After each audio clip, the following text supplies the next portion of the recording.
Hello friends, research need में आपका स्वागत है। आज हम इस वीडियो में देखेंगे कि how do you evaluate the vitamin D level in animal blood serum. तो ये फार्माकोकाइनेटिक स्टडी है।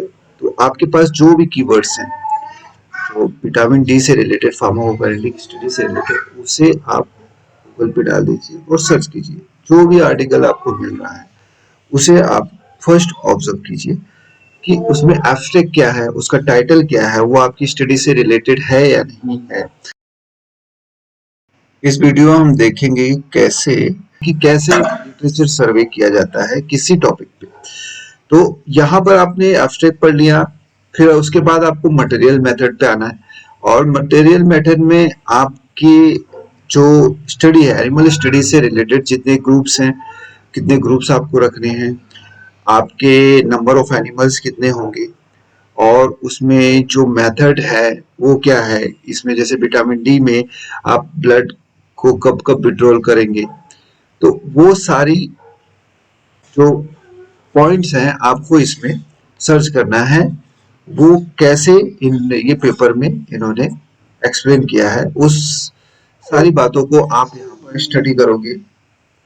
और स्टडी करने के बाद आप आगे जाएंगे कि अब पैरामीटर्स क्या हो सकते हैं। मटेरियल मेथड्स तो हो गया, सारी चीजें हो गई, और टाइम पॉइंट्स क्या हैं आप ये देखेंगे। तो क्योंकि फार्माकोकाइनेटिक स्टडी है और इसमें ब्लड विड्रॉ करना पड़ेगा टाइम पीरियड पे। और जो इसमें फिर क्या है कि पैरामीटर्स क्या है, जैसे सपोज यहाँ पर विटामिन डी क्या है, 25 हाइड्रोक्सी विटामिन डी और 125 di hydroxy vitamin D, calcium और फोस्फेट और पैराथायरॉयड हार्मोन्स का लेवल क्या है। तो ये पैरामीटर्स एक फार्माकोकाइनेटिक विटामिन डी स्टडी में हो सकते हैं।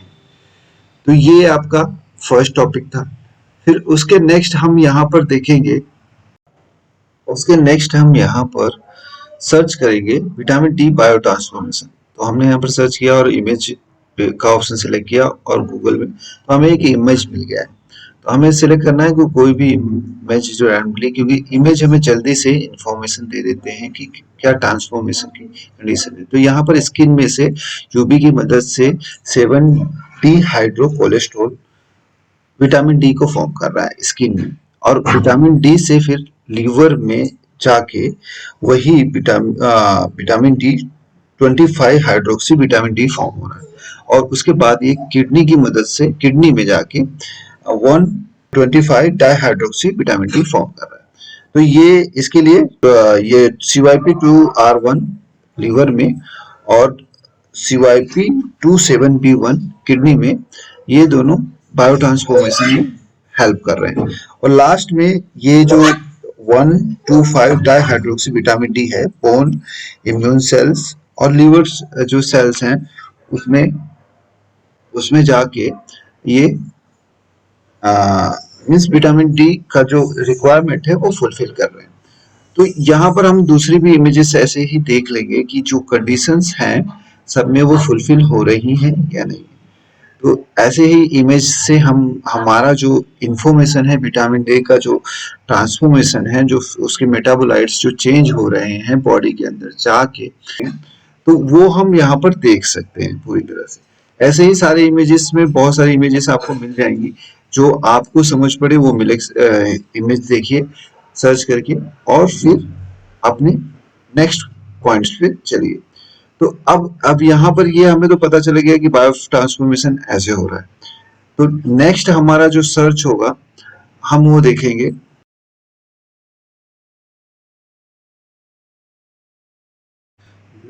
नेक्स्ट क्वेरी हमारे दिमाग में आएगी कि हमारा जो विटामिन डी है उसको ब्लड में एनालाइज कैसे करेंगे। उसके लिए क्या करेंगे, हम researchsop.com करके एक साइट है, उसे हम सर्च करेंगे रिसर्च एसओपी, उसको अटैच करके उसके साथ .com लगाना है, तो वो आपको साइट मिल जाएगी। तो उसमें क्या है कि आपको बहुत सारी साइट का जो है एकदम इजीएस्ट फॉर्म मिल जाता है, जिससे कि आप यहाँ पर जाके ये रिसोर्सेज फॉर लेबोरेटरी ऑप्शन जो है उसे हमें सिलेक्ट करना है। और इसमें आपको वेबसाइट जो इजीएस्ट फॉर्म जो आपकी वेबसाइट का है वो मिल जाएगा। जैसे लाल पैथ लैब है, आपको सर्च करना है। तो लाल पैथ लैब ही क्यों सर्च कर रहे हैं हम यहाँ पर, इसलिए कि बहुत सारी जो लैबोरेटरीज होती हैं वो इजीएस्ट फॉर्म में जो रूटीनली अभी चल रहे हैं मार्केट में, जो टेस्ट होते हैं उससे इजीएस्ट फॉर्म में वो करके दे देती हैं। तो वो इजी रहेगा। आपको अगर टेस्ट आपके इंस्टीट्यूशन में नहीं करना है तो लाल पैथ में उसको सर्च करना है। आपको यहाँ पर लाल पैथ लैब खुल गया है। अब यहाँ पर विटामिन डी डायरेक्टली आप सर्च कर लीजिए, विटामिन डी लिखिए और उसे सर्च कीजिए। तो यहाँ पर आपको विटामिन डी से रिलेटेड जो भी टेस्ट होंगे वो सारे यहाँ पर आ जाएंगे। तो उसे आपको सिलेक्ट कर लेना है सिंपली। यहाँ पर विटामिन डी जैसे आपने लिखा और यहाँ पर विटामिन डी खुल गया और विटामिन डी से रिलेटेड जितनी भी चीजें हैं यहाँ पर ओपन हो गई। अब इसमें ये विटामिन डी का 25 हाइड्रोक्सी टेस्ट करता है। तो हमें हमारा चार्ट जो है फिर से याद करना चाहिए, जो हमने चार्ट पहले देखा था उस चार्ट से हमें पता चलेगा कि हम किस स्टेज पे उसको एनालाइज कर सकते हैं। अब यहाँ पर आपके पास विटामिन डी का सारा इंफॉर्मेशन मिल जाता है कि डिफिशियंसी कब होती है।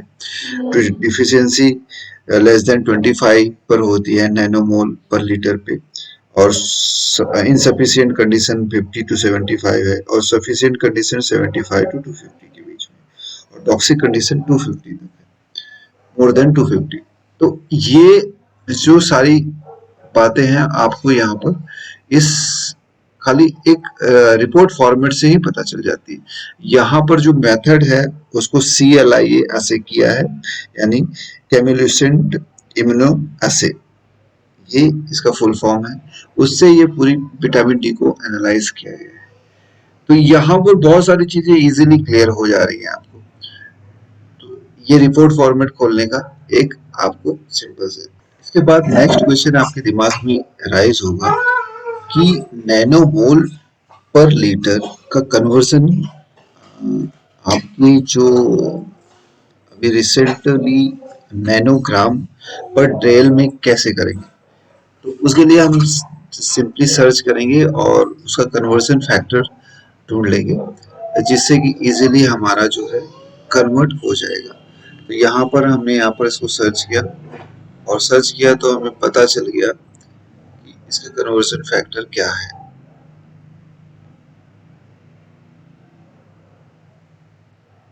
तो यहाँ पर 1 मोल नैनोमोल पर लीटर का conversion factor 28 point something nanogram पर टीएल है। तो ऐसे ही सिंपली आपको इसको इसका फिर आयु में कन्वर्सन देखना है, एमसीजी में कन्वर्सन देखना है, सारी चीजों को आपको कन्वर्सन करके आपको डिसाइड करना है कि इसे हम कैसे कन्वर्ट कर सकते हैं। तो सिंपली ये यहाँ पर आपने आर्टिकल में देख लिया है। अब इसके नेक्स्ट हमारा नेक्स्ट क्वेश्चन होगा, what will be the time points of the blood withdrawal to calculate the AOC, area under curve. तो उसके लिए क्या करेंगे, हम फिर से सर्च करेंगे गूगल में जाके कि ये फार्माकोकाइनेटिक एक्टिविटी है, सपोज ये हर्बल प्रोडक्ट हो तो हम क्या करेंगे, अब सर्च करेंगे तो हमें एक सिंपल सा जो आर्टिकल मिलेगा उसे हम देखेंगे, और अगर वो हमारी एक्टिविटीज के आसपास मैच हो रहा है तो उससे रिलेटेड हम उस आर्टिकल में हमारे टाइम पॉइंट्स क्या हो सकते हैं वो सर्च करेंगे। तो यहाँ पर एक आर्टिकल मिला है, तो यहाँ पर मुझे एक वर्ड्स मिला है, उसको मैं यहाँ पर दिखा नहीं सकता, हो सकता है वो चीजें बैन हो, तो इसलिए मैंने पहले ही आर्टिकल वो DOI से निकाल लिया है, साइंस हब से। तो ये चीजें मैं यहाँ पर बताना चाहता हूँ। तो यहाँ पर एक आर्टिकल मुझे मिल चुका है। अब इसमें यहाँ पर एक कर्व भी दिखाया गया है और इसे हम इसका एब्स्ट्रैक्ट पहले पढ़ेंगे, जो हमारा रूटीन रहता है। जैसे कि मैंने पहले बताया कि हमें सबसे पहले हमारे एब्स्ट्रैक्ट को देखना चाहिए किसी भी आर्टिकल को, तो उसमें बहुत सारी चीजें शॉर्ट में आपको मिल जाती हैं, जिससे कि हमें पूरा आइडिया आ जाता है कि पॉइंट्स चाहिए वो यहाँ पर मिल सकते हैं कि नहीं। तो यहाँ पर मैंने आर्टिकल यहाँ पर पूरी तरह से सर्च कर लिया है और सर्च करके जो रिक्वायर पॉइंट है उसके बारे में पढ़ लिया है। अब इसके आगे हम चलेंगे। अब इस आर्टिकल में हम ज्यादा डिटेल में नहीं जाके मटेरियल मेथड को रीड करेंगे। उसके नेक्स्ट हमें यही देखना है कि जो इस आर्टिकल में रिजल्ट्स क्या है, जैसे कि हमें टाइम पॉइंट मिल सके। और यहाँ पर हमने देख लिया है कि हमारा टाइम पॉइंट है 3, 6, 12, 24 एंड 48 आवर्स। तो यहाँ पर आर्टिकल्स में आप ये भी देख सकते हैं कि कितने ग्रुप्स लिए गए हैं और टाइम पॉइंट्स के बाद कब कब यहाँ पर विटामिन डी कब तक लिया गया है। 24 आवर्स तक ऑलरेडी यहाँ पर कंप्लीट हो जा रहा है। और एक यहाँ पर स्टैंडर्ड जो लिया गया है वो कितनी स्पीड से यहाँ पर मेटाबोलाइज हो रहा है, और जो नॉर्मल हैं जो ड्रग्स हैं वो कैसे मेटाबोलाइज हो रहे हैं। तो यहाँ पर एक चीजें आपको पता चल जाएंगी कि विटामिन डी जो है एक्सक्रीट कितने देर तक हो जाएगा। यहाँ पर ये कर्व से ये हमें पता चल गया है। तो प्लाज्मा कॉन्सेंट्रेशन वर्सेस टाइम, ये आपका यहाँ पर इजीली आपको पता चल जा रहा है कि यहाँ पर टाइम पॉइंट्स क्या होने चाहिए। तो सिंपली टाइम पॉइंट्स जो यहाँ पर दिए गए हैं उसे हम ले लेंगे, और इसमें अगर आपको चाहिए तो और टाइम पॉइंट्स आप ऐड कर सकते हैं। जैसे 0 लीजिए, 1, 3, 6, 12, 24 एंड 48 आवर्स। तो उस हिसाब से आप प्लानिंग करके आपकी स्टडी आपको शेड्यूल करनी है। तो यहाँ पर सारे जो है पैरामीटर्स आपने देख लिए, सारे ग्रुप्स देख लिए हैं। तो हम अब चलेंगे नेक्स्ट क्वेश्चन। इसके नेक्स्ट हमें दिमाग में क्वेश्चन आएगा, how do I calculate the rate dose for vitamin D. तो विटामिन डी का जो रेट डोज है उसे कैलकुलेट करने के लिए हम क्या करेंगे, सिंपली हमें ये सर्च करना पड़ेगा कि ह्यूमन डोज क्या है। तो ह्यूमन डोज हमें सिंपली देखना पड़ेगा, उस पर से हम जो कि विटामिन डी को कैलकुलेट कर सकते हैं। तो यहाँ पर ह्यूमन डोज यहाँ पर इनमें लिखा गया है कि ह्यूमन डोज 800 आयु दिया जा सकता है एक ह्यूमन को जो ऑलरेडी 70 से अबो हो, ऐसे जनरली लिखा जाता है। नेक्स्ट इसमें 60,000 आयु दे सकते हैं 8 वीक तक लोडिंग डोज, 1000 से 2000 आयु तक का डेली डोज हम दे सकते हैं। इसके नेक्स्ट रेट डोज कैसे कैलकुलेट करेंगे, हमने एक ऑलरेडी वीडियो में दिखाया है जिसमें कि 2000 mg यूज किया है, उसकी जगह हमें 2000 आयु यूज करना है सिंपली बस। तो विटामिन डी और विटामिन डी 3 का डिफरेंस क्या है हम यहाँ पर देखेंगे। विटामिन डी 2 है वो प्लांट सोर्स से आता है, और विटामिन डी 3 है वो मोस्टली एनिमल सोर्स से आता है, जैसे फिश और एनिमल्स में जो फॉर्म होता है विटामिन डी 3। तो ये दो डिफरेंसेस हैं, और विटामिन डी 3 जो है ज्यादा अच्छा रिजल्ट देता है एब्जॉर्प्शन में एंड मेटाबॉलिज्म में। ये यहाँ पर जस्टिफाई किया हुआ है, ऑलरेडी बहुत सारे लिटरेचर्स ऐसा क्लेम कर सकते हैं। तो ये सारे आर्टिकल्स का जो रेफरेंस इन्होंने लिया है वो पबमेड्स में से लिया है, ये यहाँ पर दिखाने की कोशिश कर रहा हूँ मैं। और यहाँ पर नेक्स्ट क्वेश्चन होगा, what will be the best vitamin D bio transformation chart in the human body. अब ये चार्ट की जरूरत क्यों है, बेस्ट बायो ट्रांसफॉर्मेशन चार्ट की जरूरत इसलिए है कि हमें फिर से अंडरस्टैंड करना पड़ेगा कि क्या क्या चीजें हमारे पास अवेलेबल हो चुकी है। तो 7 डी हाइड्रो कोलेस्ट्रॉल में से प्री विटामिन डी 3 बनता है और कोलेकैल्सिफेरॉल बनता है। फिर उसके लीवर में जाके 25 हाइड्रोक्सी विटामिन डी 3 फॉर्म हो रहा है, जिसे कैल्सिडायोल भी बोलते हैं। फिर किडनी में 125 डाइहाइड्रोक्सी डी 3 कैल्सिट्रायोल पर फॉर्म होता है। तो यहाँ पर विटामिन डी 2 और विटामिन डी 3 ये 25 हाइड्रोक्सी D3 ये फॉर्म हो रहा है, और कोलेकैल्सिफेरॉल जो है वो विटामिन D3 से फॉर्म हो रहा है। यहाँ पर कोलेकैल्सिफेरॉल और जो ये एर्गो कैल्सिफेरॉल है, दोनों का नेक्स्ट मेटाबोलाइट लीवर में जाके दोनों 25 हाइड्रोक्सी विटामिन D3 फॉर्म कर। तो यहाँ पर हमारे चार्ट में जो तक अभी तक हमने सीखा है वो सारी चीजें हमने इस चार्ट में इंक्लूड कर ली। अब हमारे दिमाग में नेक्स्ट क्वेश्चन ये राइज होगा कि विटामिन D2 और D3 में से कौन सा बेस्ट है। तो हम उसे सर्च करेंगे, क्योंकि विटामिन D तो प्लांट सोर्स से आ रहा है और विटामिन D3 जो कि एनिमल सोर्स से आ रहा है। तो यहाँ पर हम जब आर्टिकल और यहाँ पर सर्च करेंगे गूगल में, तो यहाँ पर हमें दिख रहा है कि विटामिन D2 से विटामिन D3 का को प्रेफरेंस ज्यादा है, उसका अब्सॉर्प्शन लेवल ब्लड में ज्यादा अच्छी तरह से होता है। तो उसको हम लोग ने सर्च किया तो उसमें हमें रेफरेंस भी मिल गए हैं। तो ये कुछ क्वेश्चंस हमारे जल्दी जल्दी से यहाँ पर ले लेंगे, इस एनिमल स्टडी जल्दी से हम स्टार्ट कर सकें। तो इसके लिए हमारे पास नेक्स्ट टॉपिक है, उसका आंसर मैं जल्दी जल्दी से दे दे रहा हूँ। तो यहाँ पर पॉजिटिव कंट्रोल कौन सा लेंगे। पॉजिटिव कंट्रोल आपको ये लेना है कि कोलेकैल्सिफेरॉल ले लेना पड़ेगा, क्योंकि जो ड्रग में कोलेकैल्सिफेरॉल ज्यादा हो वो लेना पड़ेगा। क्योंकि इनको कैल्सिफेरॉल अगर प्लांट सोर्स है आपका तो उसे आप लीजिए, अगर एनिमल सोर्स है आपके ड्रग का जो सैंपल आप टेस्ट करने वाले हैं तो आपको कोलेकैल्सिफेरॉल लेना पड़ेगा। और नेक्स्ट क्वेश्चन आपका होगा कि स्टडी ड्यूरेशन कितना होगा। इसमें सिंगल डोज और रिपीटेड डोज में अगर आप करना चाहते हैं सिंगल डोज में तो आपको 2 दिन की स्टडी है, उसमें सारे टाइम पॉइंट्स आप ले लीजिएगा 0, 3, 6, 12, 24 और 48। तो 2 डेज की स्टडी है सिंगल डोज में। और मल्टी डोज में आप इसको 15 दिन तक भी कर सकते हैं, 1 महीने तक भी कर सकते हैं, 2 महीने तक भी कर सकते हैं, 3 महीने तक भी कर सकते हैं। तो ये आप पे डिपेंड करता है। तो और नेक्स्ट क्वेश्चंस आपके दिमाग में आएगा कि ये इसमें जो मार्केट में अवेलेबल कौन से सप्लीमेंट्स होंगे।